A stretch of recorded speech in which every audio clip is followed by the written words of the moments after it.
अस्सलामुअलैकुम जी। पाकिस्तान और इंडिया का मैच जिसका इंतज़ार सबको था और लगता था कि पाकिस्तान कम बैक करेगी, लेकिन जिस तरह आज पाकिस्तान बुरी तरह से हारा है, वहाँ से मुझे खुशी हुई है कि पाकिस्तान हार गया है। यकीन करें, इसलिए कि जिस कंटेंट के साथ हम खेल रहे हैं, जिस इम्पैक्ट के साथ हम खेल रहे हैं और जिस सिलेक्शन कमेटी ने ये टीम बनाई है, जो इंतज़ामिया इस टीम के पीछे है, अगर पाकिस्तान ये मैच जीत जाता तो वो सारे बेनकाब ना होते। मुझे एक बात बताएं, जब पूरी दुनिया कह रही है कि यहाँ पे 2 से 3 स्पिनर होने चाहिए, तो आप अकेले 30 मार खान हैं जो आप बोल रहे हैं कि एक ही स्पिनर होगा, आप बोल रहे हैं एक ही हमारे पास ओपनर होगा। मतलब फिर वही है ना कि टीम सिर्फ आपकी है, पूरे पाकिस्तान की नहीं है, पाकिस्तानी फैंस की नहीं है। हमारे दिल टूटे हैं आज जिस तरह पाकिस्तानी टीम ने खेला है। और भाई पिछले जब से चैम्पियन ट्रॉफी स्टार्ट हुई है तब से बोली जा रहा है हर बंदा कि भाई बाबर को नंबर 3 पे खिलाओ, वो नंबर 3 का प्लेयर है। लेकिन आपने कहा जी हमने तजर्बा करना ही करना है। भाई लोग तजर्बे बिलेटरल सीरीज़ में करते हैं, ना कि चैम्पियन ट्रॉफी में तजर्बे करते हैं। आप लोग तो पता नहीं समझा क्या हुआ है, आप तो फिरौन बन के बैठे हुए यार। आप लोगों को शर्म ही नहीं आ रही कि हया होता है बंदे में। डूब मरने का मकान है आप लोगों के लिए। आपको तो चाहिए पाकिस्तान ना हो, वहीं डूब के मर जाओ। जिस तरह की क्रिकेट आपने खेली है, जिस तरह की आपने टीम बनाई है, क्रिकेटर में मैं बाद में आता हूँ, पहले जो सिलेक्शन कमेटी है उनको डूब के मरना चाहिए।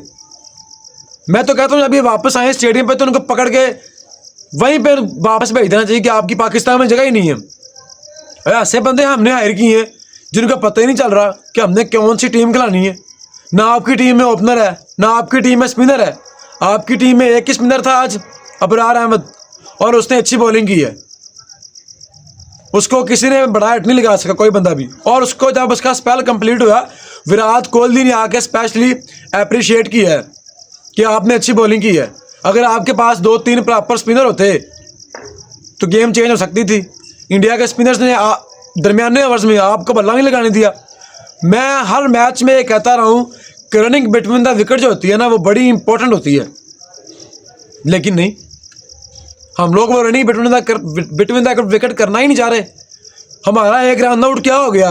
पहले तो वो रन आउट की बात करें ना, कि वो पाकिस्तान से आपने उसको सिर्फ इसी वजह से सिलेक्ट किया था कि वो 5-5.5 किलोमीटर सफ़र करके जाए, पीसीबी उसका इतना खर्चा अफोर्ड करे, वीज़ा अप्लाई करे, सारा कुछ कर करा के वहाँ जाके वो इस किस्म का बेहुदा रन आउट हो।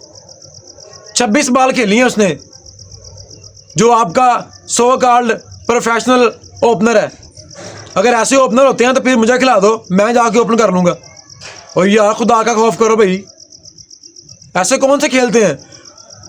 बाबर आजम के साथ पहले भी बोला गया था कि उसको ओपन ना करें, लेकिन हमारी सिलेक्शन कमेटी पता नहीं भंग पी के बैठी हुई है। उन्होंने किसी की बात का उनको असर ही नहीं हो रहा, वो अपने तजर्बे किए जा रही है। और फिर बड़ी ढिठाई के साथ आएंगे और मुस्कुराते हुए प्रेस कॉन्फ्रेंस करेंगे और कहेंगे जी हमें फ़र्क नहीं पड़ता। भाई आपको फ़र्क नहीं पड़ता है एक हार से। आप ये मैच जीत जाते, हम अब पिछली हार भूल जाते। अभी पिछले जख्म फिर ताज़ा हो गए हैं। 29 साल बाद आपके मुल्क में चैम्पियन ट्रॉफी आपको आईसीसी ने इवेंट दिया था और आप पहली टीम है जो सबसे पहले बाहर हो गए हैं। कुछ शर्म आ रही है आपको? कुछ हल्की फुल्की महसूस हुई हो कि हमने क्या किया है, अपनी नेशन के साथ क्या किया है? हमने जो तजर्बे करने थे वो बाद में कर लेते। दिल में पता नहीं मेरे क्या क्या निकल रहा है, मैं वो बयान नहीं कर पा रहा। तजर्बे ऐसे नहीं किए जाते। लोग 2-3 साल पहले तैयारी करते हैं चैम्पियन ट्रॉफी की, और आपने एक हफ्ता पहले सारी टीम की धज्जियाँ उड़ा दी हैं। उसके बाद प्लेयर्स पे आते हैं। पहले तो ओपन क्यों करवाया गया? बाबर से ओपन क्यों करवा रहे हैं? एक मैच होता है, 6 लगातार मैच बाबर फ्लॉप हो गया, क्या फ़ायदा? अब प्लेयर की भी आप इंसल्ट करवा रहे हैं। कौन अपने मेन प्लेयर को उसकी बैटिंग पोजीशन चेंज करता है? आपने करवाई है, प्लेयर ख़त्म कर दिया आपने। ट्रोलिंग उसकी हो रही है, आपको क्या जा रहा है? आपके पास एक ही प्लेयर था, आपके पास एक ही प्लेयर है ओडीआई में, बाबर आजम के अलावा आपके पास प्लेयर नहीं है। क्या चाहते हैं आप? इमामुल हक को बारहा कहा गया कि उसको ना खिलाया जाए, बाबर आजम का मसला होगा, और मसला हुआ भी। इमामुल हक ने 26 बॉलें खेली, सिर्फ 10 स्कोर किए। बाबर आजम आउट हो गया हिट करने के चक्कर में। बाबर आजम बड़े अच्छी फॉर्म में दिख रहा था, उसने 23 रन बनाए जिसमें से 5 चौके थे उसके, 5 चौके, 20 रन बाउंड्री के थे। लेकिन जब दूसरे एंड से किसी ने स्कोर ही नहीं करना तो प्रेशर तो बनना है ना। उसके बाद चले जब वो आउट हो गए हैं, उसके बाद सऊद और रिजवान आए हैं। यार एक बंदा रन आउट हो गया, मान लिया है वो अपनी गलती से रन आउट हुआ है, आप लोगों के पाँव में कांटे लग गए थे यार, आप लोगों से 2 स्कोर ही नहीं लिया जा रहा था। आपने विराट कोहली को देखा है, उसकी एज देखें और अपनी देखें, उसको खेलते हुए कम से कम 12-15 साल हो गए हैं और अब आज भी आपके हाथ से 2 स्कोर ले रहा था और आप इतनी बड़ी बाउंड्री पे बॉल जा रही थी और आपका हाथ कहीं होता था, नहीं रिजवान का हाथ कहीं था, नहीं भाई सिंगल ही लेनी है, मैं आउट ना हो जाऊँ। और भाई आउट हो गया, तुम ना आउट हो गया, तुमने क्या उखाड़ लिया है, तुम्हारा एक कैच छोड़ा उन्होंने, तुम अगली बॉल पे बोल्ड हो गए। वो ऐसे होते हैं प्लेयर। सऊद शकील साहब आपका भी कैच ड्रॉप किया है, हम बाहर हैं यही कमेंट कर रहे थे तब बैठ में मैच देख रहे थे कि सऊद शकील को अब अपनी 50 को 100 में तब्दील करना चाहिए और 50 ओवर पूरे खेलने चाहिए। और मैं तकरीबन 4-5 दफ़ा मैंने खुद देख लिया कि सऊद शकील सेम बॉल पे सेम लेग एरिए पे कैच दे रहा है, आपसे शॉर्ट पिच बॉल नहीं खेली जा रही। जब आप लोग 15 से 20 ओवर खेल चुके हैं, 10 ओवर में आप लोग दोनों आ गए थे 10 ओवर से पहले ही, और उसके बाद आप 35-36 ओवर तक खेल गए हैं, 25 ओवर आपने खेल लिए हैं, आपको तो बॉल फुटबॉल नज़र आनी चाहिए, लेकिन फिर भी आपसे हिट नहीं हो रही, आपको सिंगल नहीं हो रही, आप ऐसे पकड़ा रहे हैं बॉल जहाँ फील्डर खड़ा है वहाँ तो बॉल पकड़ा ही फील्डर को रहा था जैसे वो आपस में टेस्ट खेलने आए हुए। इतनी कम एवरेज से इंग्लैंड और ऑस्ट्रेलिया टेस्ट नहीं खेलते जितने हम लोग वनडे खेल रहे हैं। मेरे ख्याल में तो ये टीम वैसी फारिग कर देनी चाहिए, नई टीम बनानी चाहिए, मोहम्मद हारिस से लड़के लेके आने चाहिए यार, अग्रेसिव होने चाहिए, कोई मसला नहीं, हार तो हम अब भी नहीं है, अब हम कौन सा जीत रहे हैं। अगर डिफेंसिव मूड में हम जीत सकते थे तो हम जीतने जाते आज, अग्रेसिव लड़के होंगे कोई मसला नहीं। जिस तरह इंडिया आता है, आते ही उसने दावा बोल दिया, जैसे आमिर ने भी बोला था कि रोहित शर्मा और शुभमान गिल की जोड़ी बड़ी अहमियत की अमल रखती है, उन्होंने आके आपकी ऐसा पेला है आपको, शाहीन अफरीदी जो कि कहते थे कि डेथ ओवर में नहीं बॉलिंग होती, उससे सिर्फ आगे पहले 10 ओवर बड़ा अच्छा बॉलर है, और भाई उसकी बॉलिंग ख़त्म हो गई है, उसके पास एक ही डिलीवरी है, आगे बॉल करनी है उसने, और दायरा लगा होता है 30-30 यार्ड सर्कल के बाद कोई फील्डर नहीं होता, दोनों फील्डर बैक साइड पे होते हैं कीपर के गली में, आगे सारी बाउंड्री क्लियर होती है, आपने सिर्फ बल्ला हवा में घुमाना है। दुनिया हमारी तरह डरती नहीं है। रोहित शर्मा जिस तरह खेलता है, शुभमान गिल ने जिस तरह आज धुलाई की है, वो देखने के काबिल थी। शाहीन अफरीदी का पता ही नहीं चल रहा था कि मैंने बॉल करनी किधर है, इधर एक ओवर नसीम शाह बैटिंग करके जा रहा है, दूसरी साइड से शाहीन अफरीदी आ रहा है, 20 खा रहा है, 18 खा रहा है, 3-3 4-4 चौके खा रहा है एक ओवर में, उसकी वैसे मत मारी गई है, उसको पता ही नहीं है। भाई अपनी लाइन लेंथ चेंज करो, लोग सीखते हैं, ठीक है बॉल में हवा में स्विंग हो तो आपको एज होता है, अगली बॉल पे आप पैड पे बॉल करें या एज होके आउट होते हैं, मान लेते हैं हम, लेकिन हर दफ़ा वो चीज़ नहीं चलती। आज वो माइंड ही ये बना के आए थे कि हमने शाहीन अफरीदी का ही जो है ना वो ईगो बनी, जो इसके अंदर किला है इसकी गर्दन के अंदर, वो निकालना हमने, और उन्होंने निकाला भी है। हर बंदे ने शाहीन अफरीदी की ही पिटाई की है, वो पहले ओवर में आए हों, वो दरमियान में आए हों, वो एंड में आए हों, उन्होंने इनकी ही खासी पिटाई की है। अबरार अहमद शानदार बॉलिंग की, उन्होंने एक आउट भी किया और इकोनॉमिकल रहे, 3 की इकॉनमी से रेट स्कोर लगा उनको, 3 की इकॉनमी से।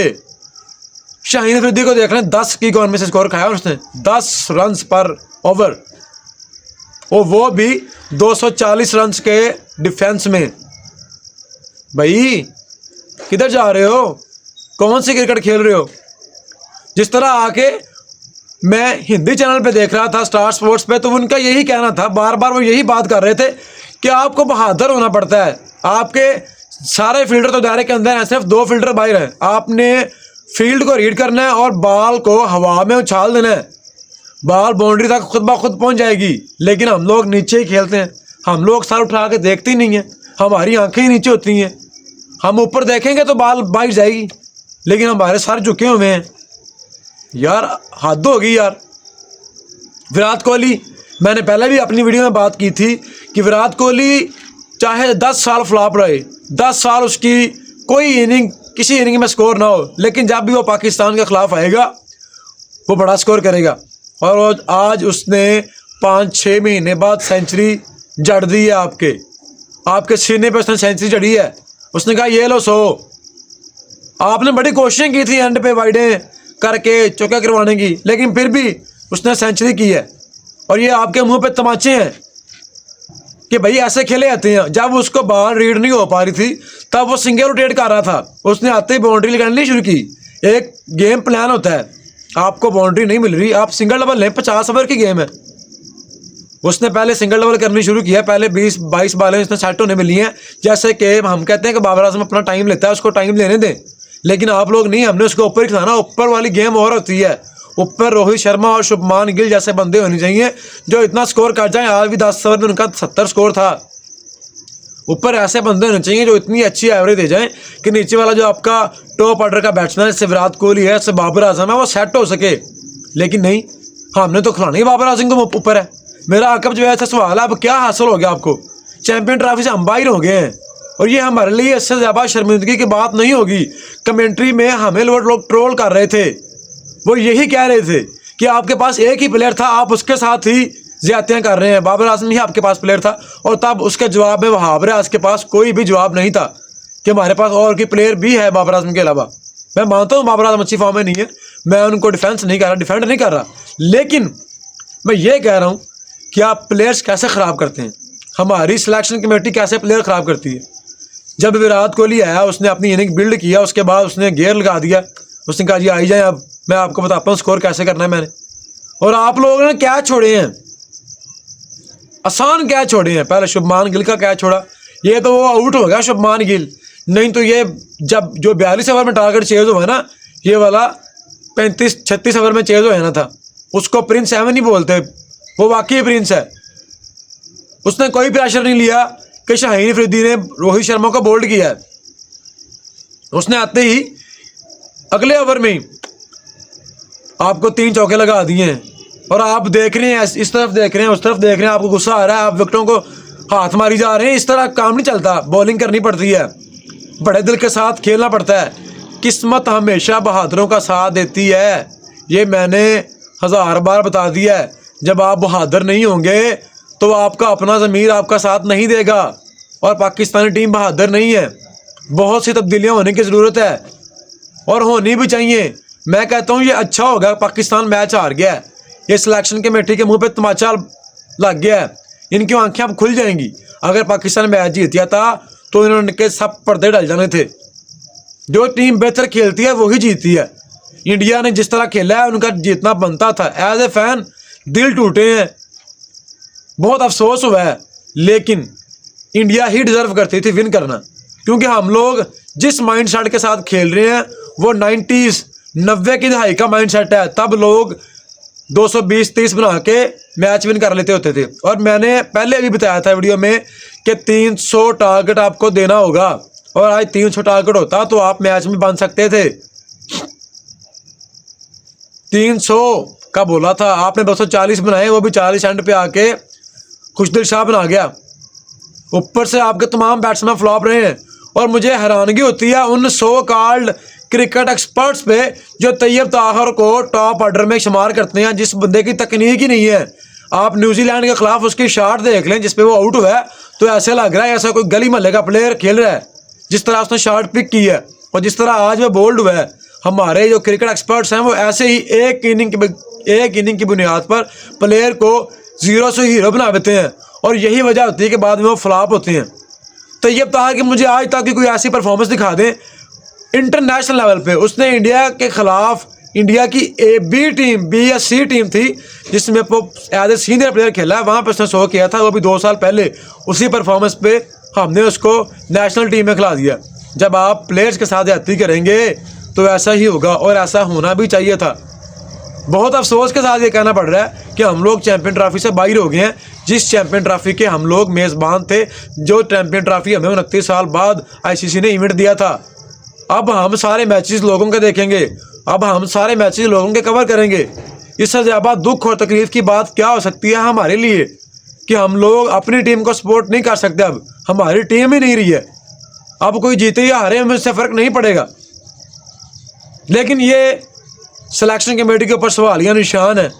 हर दफ़ा हर टूर्नामेंट से पहले नई सिलेक्शन कमेटी आती है, नए बंदे इंतजामिया में आते हैं और वही होता है, कोई रिजल्ट नहीं आता। अगर हम हेड कोच गोरे रख लेते हैं तो उनकी हमारे प्लेयर्स को समझ नहीं आती इंग्लिश उनकी, वो कहते हैं पता नहीं क्या बोली जा रहा है। और अगर हम लोग पाकिस्तान में रखते हैं तो जो पाकिस्तानी हमारे एक्स क्रिकेटर्स हैं ना, जो साबका प्लेयर्स हैं, उनकी ईगो ही नहीं हमें मान, उनकी ईगो ही हमें लेके बैठी हुई है। वो अपने ही तजर्बात करना चाह रहे हैं, वो किसी भी बात को मानने को तैयार ही नहीं है। आकिब जुवैद साहब मुझे बताएं, आप क्या हासिल हो गया आपको, बताएं, इस बात का जवाब देना आप। इतनी तकलीफ़ हो रही है ना आज मैच हारने के बाद, शायद आपको इतनी तकलीफ़ कभी नहीं होगी जितनी as a fan, as a क्या बताऊं यार मैं आपको, अफसोस है आपके ऊपर।